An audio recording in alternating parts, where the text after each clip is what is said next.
About a month or so ago, I did a video talking about all the horror movies I saw that year, and the responses were quite spirited. Since then, I've been catching up on some horror movies. Now I want to do a tier list, talking about all the horror movies I saw in 2024. So what's the best? What's the worst? Everything in between. Here we go. So first, the Crow Remake. Let's just start things off with something non-controversial. The Crow Remake gets an F. This is one of the worst films I've seen this year. A lot of people have noted that the actress is actually a musician named FKA Twigs. Yeah, that doesn't excuse her acting in any regard, but it does kind of reframe my criticism in that I don't really blame her for such an abysmal performance. I blame whoever's idea it was to cast her. It's boring, the plot is meandering and doesn't really go anywhere into the finale. I don't understand why they even remade this thing. There was no one out there asking for a remake of the original Crow. I stand by my original statement that this movie is the equivalent of a motivational speaker for teenagers sitting on a chair backwards. It's just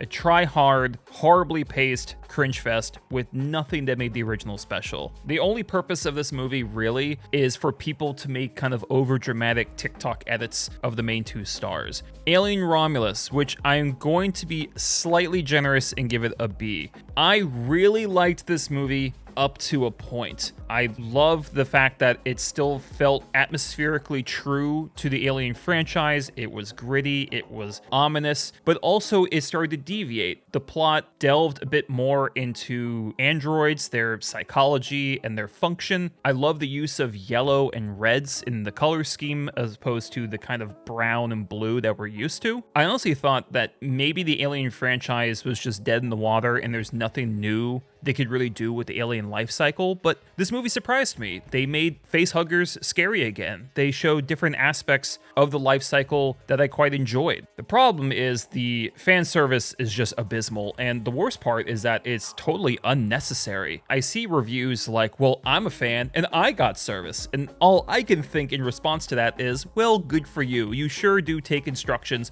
from Border Collies well. I'm sorry, but it hurts the story. It completely takes it out of the current environment. The CGI Ian Holm, first off, doing a CGI representation of a dead actor is creepy. Full stop. Second, it looks like hell. Can't not mention that line they used from the movie Aliens. I think there's great things about it, but it really kind of let itself go in that third act.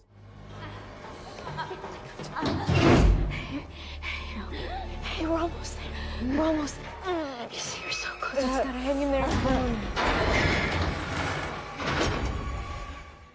Tarot. This is crap. So the dialogue in this movie is horrendous. I think the dialogue might be even worse than The Crow. Clunky, it's embarrassing, it's clearly written by older people trying to capture the 17 to 21-year-old spirit. They failed miserably. The actors aren't very good either, but I don't fully blame them because no one could look good saying this kind of dialogue. If you have a checklist of horror cliches, you'll be just marking them off consistently. It's bad, it's not scary, cheap jump scares aplenty.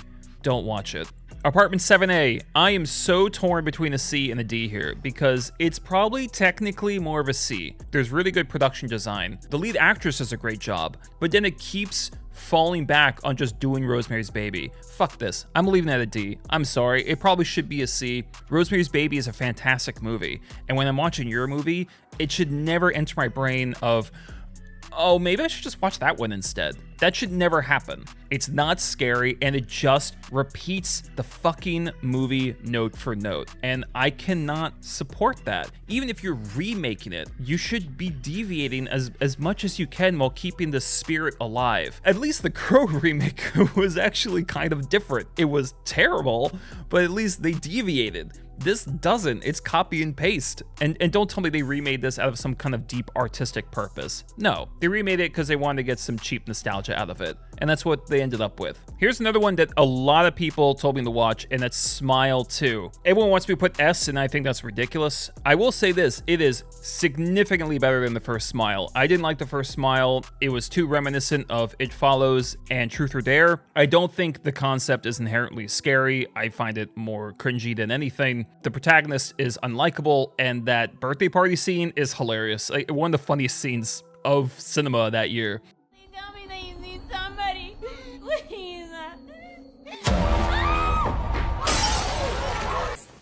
security buzz. That fool. But Smile 2 was a big improvement. I'm gonna leave it C for now, but it could go up to B. The editing and the camera movements are more creative and motivated. The original music is interesting. The intro is fun and brutal, even though the dialogue is super clunky. The movie also offers a lot more gore than I was expecting. The story also does an effective job depicting the stress of a music tour and how important it is to surround yourself with people who actually care about your well-being and not those who hold you with one hand and shove you on stage with the other. But there's a lot of hiccups. The drug dealer is a terrible actor. Sometimes the lead actress is great, other times not so much. It's very repetitive. The whole middle of the film felt like the same scene on repeat. A big improvement, they were clearly trying to be a bit more vivid, a bit more creative, but it's not serving a particularly good story, and the dialogue and some of the performances need some help. Corpse Washer, you didn't see this. I barely remember it. I'm giving this C. It's like bouncing back and forth between original and I've seen this done a million times, and I've seen it done better. Devil's Bath, also C, but for very different reasons. I love how gritty and tactile the whole setting feels, but the story is just so uninvolving and needlessly slow. I had a lot of trouble getting into this one. Abigail, still might have to leave it at C. It's very close to B. Maybe it'll change. I don't know. It's having fun, and I think that is great. I'm glad that it's not taking itself super seriously or trying to be too dramatic with its characters. I love that. Gold star for that. Some of the actors, like the tall guy, I don't remember his name, are great. The other actors, like the blonde woman, are terrible. She has one of the worst horror screams I've ever seen. Giancarlo Esposito shows up playing the same character he's been playing for the past decade. I wasn't a big fan of the actual vampire in this movie. I don't know, there's just something so bland and unimaginative about it. Either go classic or show me something new, and this is very much in between. Some of the action scenes didn't really make sense, like how one guy gets stabbed in the chest 30 times and he walks it off like he stubbed his toe. I mean, he's a big guy. I guess he didn't skip chest day, but still. I think they could have just been a little bit more creative with some of these kills and with some of the action sequences. I think this is a perfect rental. I think this is something you throw on the TV at night with a bunch of people and some beer. It's perfect for that. Stop touching that girl. Okay, put it the fuck down. Sammy, little help would be nice. Don't pull Sammy in. We need to know what she Just knows. let me fucking talk to her. No. Peter? I'll talk to her. Guys. Heretic. I just watched this last night, and I'm giving it a B. I think this movie does a great job building its suspense. Hugh Grant, I never would have expected him in this kind of setting. The kind of inherent politeness that kind of wafts from him so perfectly create an uncomfortable mood. It's amazing how much context can lend. This is kind of doing what the Smile movies try to do and don't work for me. Heretic gives you the feeling of someone smiling at you for too long, and you're just kind of looking around the room, and it very slowly sinks in you that something's wrong. I don't think for a lot of people this is going to work as a kind of typical horror movie because a huge chunk of this film is a religious lecture. Now for me, I found it fascinating. I thought it was very well written. My only real flaw with this movie is the ending. The ending is terrible. This whole movie is build-up. And when you build up, you have to have a payoff. And this one doesn't. When your father lost control of his body, did you think it was God's plan to ruin his life? Or did you go on believing something that you know is not true just to give you comfort because you were afraid of what it might mean if it was all a lie? I put the scented candle on the table because I wanted you to think about the things that you believe just because somebody asked you to believe them.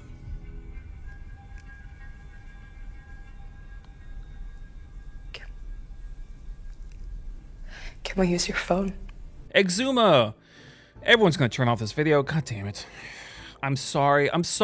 I'm giving it a C. I'm sorry. Everyone's telling me it's an amazing movie. You gotta see it. One of the best things of the year. I love Korean horror films. I love Korean films in general. It's just so boring. I tried watching this twice. It was nothing but explanations and exposition, and it's a horror movie. I need some bite. It's too long, and I don't think it's scary. The first kind of jump in the movie features a snake, and it's like one of the dumbest things I've seen this year. I liked Incantation better. I liked The Wailing better. I think those dive into religious horror much more effectively than this. I'm gonna get so much shit for this.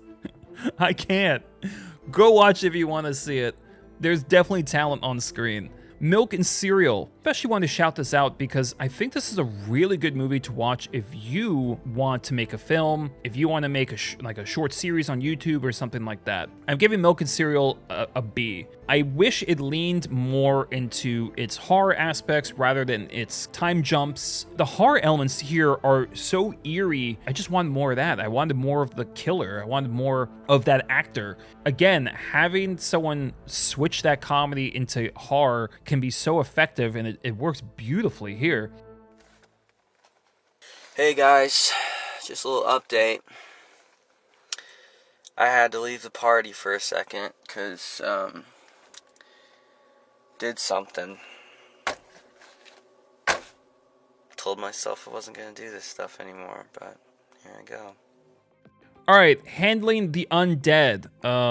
Yeah, gonna go with D. Of all the movies today, I think this one might be the most excruciatingly boring. I had so much trouble finishing this film. It's not clever to me. It's not suspenseful. Felt like this movie kind of wasted my time. There has to be a purpose to your pacing, and here I didn't see it. All I see is the movie trying to be slow just to be slow because apparently that makes your film profound. Cuckoo! I'm gonna be generous and I'm gonna give it a B. I think I gave it a 6 in my original rating. I think I still would give it a 6, so I'll give it like a B- if we're calling it that. Cuckoo is one that didn't fully work for me, but I would still encourage people to watch it and make up their own mind about it. The acting is inconsistent. The plot is going in all these different directions, so it's hard to feel like you're in a story or you're being engaged emotionally. I was watching the movie pretty blank-faced for most of it. I think there's a lot of talent going on in this film. There are certain sequences I do think are just excellent. I love how this thing is shot. There's a scene in this movie involving a bicycle, and that scene's fantastic. This is one of my favorite horror sequences of the year. I found it a bit frustrating, but I do think it's something that's worth a watch, especially if you're looking for something a bit off the beaten path.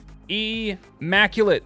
I'm leaving at C. Sydney Sweeney is good, and I like the red screens over people's faces. I think that's a pretty powerful image. I think it could be shot better. It's way too fast. I could not get emotionally invested in this. This is well-worn territory, right? Like, this is very similar to the First Omen, which came out the same year. This is about religious oppression and oppression of women, and I didn't feel this was bringing very much to the table. Didn't hate the film. You know, I never got bored. You certainly can't because it's going at Mach speed. It's not particularly special either.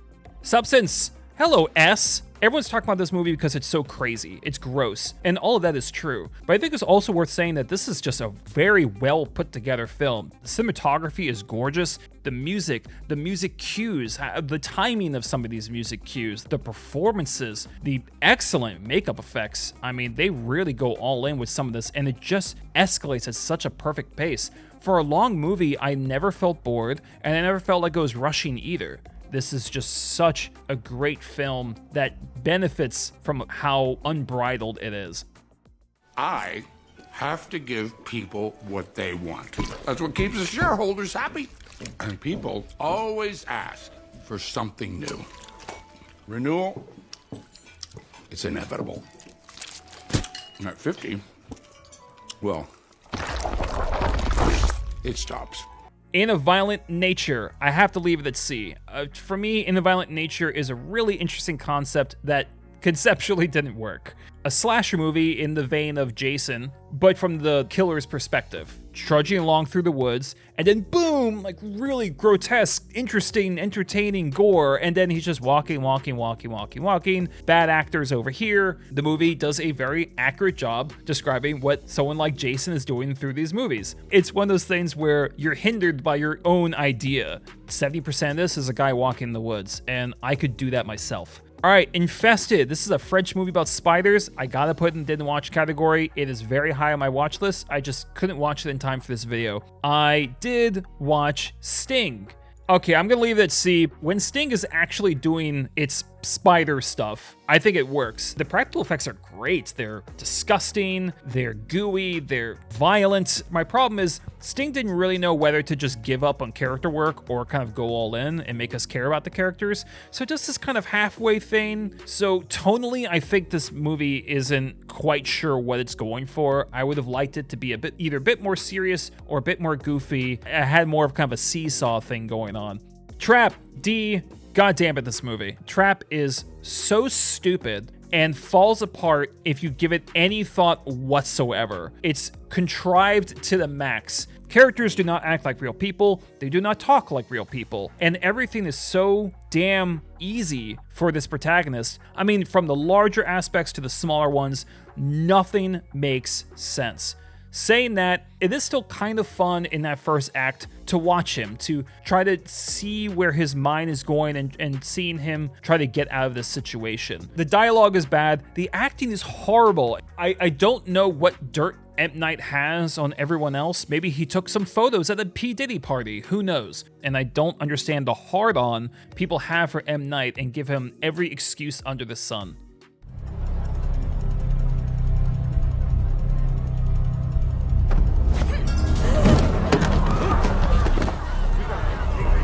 What happened?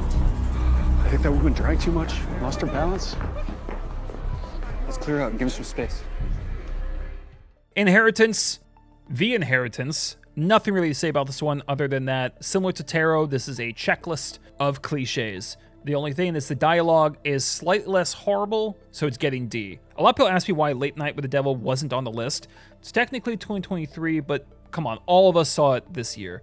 So I'll just count it and then give it a B. I think the lead actor did a great job. I think the girl was amazing. The skeptic, the hypnotist character, very annoying. I know he's supposed to be grating and disagreeable, but he just has too much screen time. And also, it has a pretty lackluster ending. However, I think the production design is awesome. The visual effects on it to give it that 70s late night vibe, I think they did wonderful work, both with sound and cinematography. There's a gold nugget in this movie, but they just need to clean off some of the grime. Latency. This is bad. It's going for more of a sci-fi horror, and it's so frustrating because I think there's room for a VR tech horror film. Latency kind of tried, but they just didn't do a very good job. Poor dialogue, unconvincing acting. Instead of getting more scary or intense, it just kind of gets silly. Longlegs, kind of torn between A and B, but I'm going to leave it at B. There's so much creativity on display here, just from its moodiness, its sound design, its visual representations of someone's thought process or hauntings. I love when a horror movie can frighten me in a way I haven't been frightened before, and with Longlegs, it was just being so unsteady, like I never had my footing. The plot rushes through the finale to almost an embarrassing degree. It does not land well, this film, and also hurting things, and I don't know if people agree with this, but I felt like some of the acting was kind of weak. Longlegs does a great job not only being an almost psychedelic horror film, but for leaning into the true darkness of human nature and violence. All these positives, I almost want to give it an A, but I'm just gonna leave it at B for now. Cuckoo, cuckoo, cuckoo, cuckoo. I don't know what that was supposed to be. And what day is your birthday, little angel? Daddy! That gross guy is back again. Under Paris, I'm going to give Under Paris a D. I think a big problem with this film is that I just hated the main character. She sets herself as very unlikable very early on. Under Paris can't really decide whether it wants to be pure schlock or an actually more dramatic shark movie like The Reef or Jaws. It's also just not put together very well. The special effects are terrible. It's not exciting. The deaths mean nothing. All the shark attacks are stupid. They're contrived in the ways they get people into that environment. It's dumb, and it's not really dumb fun. Mods, I'm giving a B as well. It's all one shot. There's actually a few hiccups here and there. It feels raw. It feels rough around the edges. And I actually like that about the film, that this is real. This is really happening. There's room for mistakes and that, we're all in this together. And that's what Mods feels like. There's so much transportation in this film. Bicycles, motorcycles, cars, running. And I wouldn't have thought that a one-shot film would try to pull something like that off. So there's this constant energy from start to finish. It's not perfect. There's a scene on the motorcycle that's actually really stupid. I don't know why she didn't just get off the damn thing. Rough around the edges, like I mentioned, but all I can do is just recommend it. This is such a high energy blast to watch. Oh, it's hot as hell in here. MaXXXine, C. It's trying to be a mystery. It's trying to be a slasher. It's trying to be a cult film. It's trying to be a nostalgia trip. It's trying to be a commentary on an actress in LA. It's trying to be all these different things. It couldn't focus on any of these specific things, and so the end result is underwhelming. It's paper thin. There's no one aspect that's great. We just get a bunch of good to mid to bad. Yeah, Mia Goth is great, but the movie doesn't give her enough to do. The ending is horrible, but people try to excuse it by saying, oh, well, it's a reference to Giallo films. You referenced something and you made something shitty.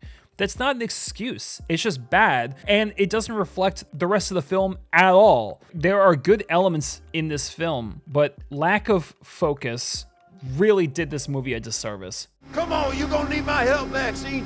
This isn't over. Yes, it is. Oh, no, this ain't my cause. I could be bought. Anything you want, anything at all.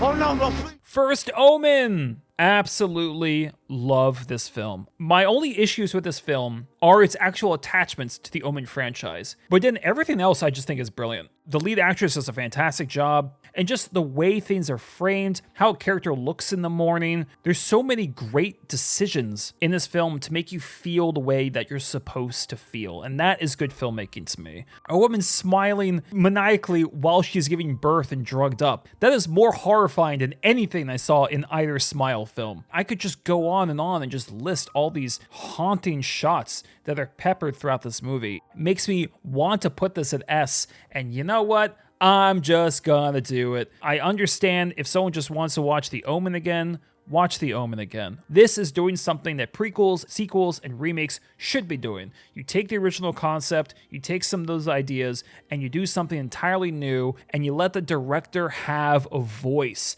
And whether you like it or not, this movie has a voice, it has a style, and it's evident in every single scene. Hello? Hello?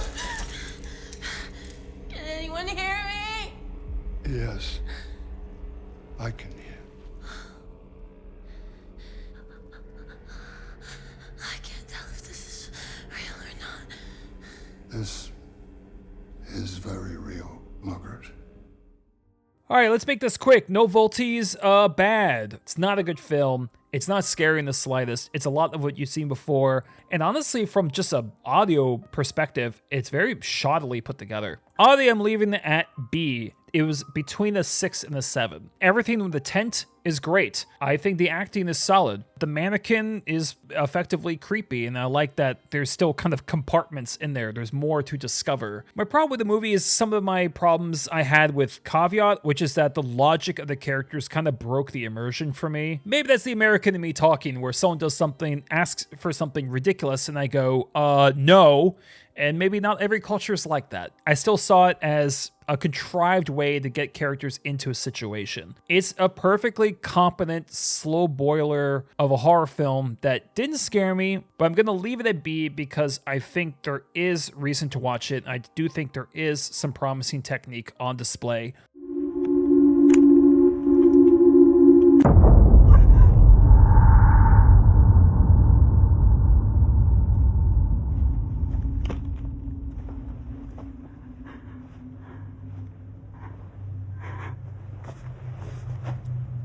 Quiet Place Day One. I don't really see this as a horror film, but I saw some people bring this up. I'll just mention the fact that it's a D, the most bland film maybe I saw in 2024. Stop motion. God, what a concept, what an opportunity. The possibilities are endless. And how are you gonna explore that? With a boring character and a excruciatingly dull pace that barely utilizes its stop motion concept. And you can't make me spend so much time with a character when there's nothing to her. When all we want and all that you're supposed to be promising us by your fucking poster is a horror movie with stop motion. You could barely give us that until towards the end. It's not even a good dick tease. It's rubbing us with sandpaper. How did you fuck this up? How did you fuck this up? Terrifier 3, I wanted to call this movie out because I have not watched it. I have not seen Terrifier 1 or 2. That doesn't mean I'll never watch it. It doesn't mean I'll never review it, because maybe I should just watch all 3, give them a chance, and hey, open my mind up to a genre that I didn't like before. This could be my gateway drug into splatter horror. I just didn't really get the time, and I had to watch the 2 movies before this one. I'm so glad that people are enjoying it, but I'm gonna just hold off a little bit for now. And last up is Strange Darling, which I'm giving a B. When I'm first watching this, I thought this was a pretty standard woman runs away from guy chase film, and that is not the case. You think you have your handle on that character, but then you realize someone else is a bit more of a threat. It's a puzzle box. I think I was more attached to the male character than the female, just because Kyle Gallner, I think you pronounce it, just such a great performance. He is providing so much aggression to the character. It's almost animalistic. The actress does a great job as well. I think the movie is well shot. It has this almost B-movie vibe to how the shot composition is arranged and even some of the lighting. The violence is effective. The scenes in the bedroom are incredibly tense. I can't give it an A. I didn't love the film throughout, but I haven't seen quite anything like it for a very long time.